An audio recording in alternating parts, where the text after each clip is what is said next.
този месец направих едни 50 хиляди лева оборот. Добре съм. Кое ти е добре това? По 12 месеца се пада малко над половин милион на година. ДДС-то внесе ли го? Не съм още. Аре сега иди го сметни и се върни до 14 число, иначе ще ядеш хурката. То хубаво, ма не знам как се смята.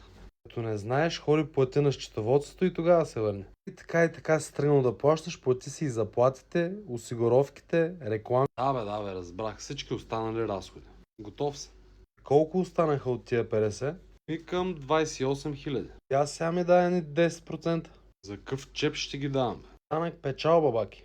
Сега от тия 25, където останаха, колко мислиш да ползваш за лична употреба? Как колко? Всичките ще си ги ползвам. И ги ползваш само ако си пълен съдък. В година имаш да купуваш нови машини, иначе ще изостанеш. Трябва да заделиш някакви за непредвидени разходи. И вземи задели някой лев да свежнеш този шоурум, че не е баран 10 години. И сам си помисли колко ще ползваш лично ти. Добре, аре, ще взема 3-4 хиляди. 3 или 4? 3,500. Добре, дай тогава още едни 175 лева. Как така, бе? Данък дивиденд. Бе, буклук. И да не забравиш ТБО и някои други данъци да платиш на края на годината. Педал малък.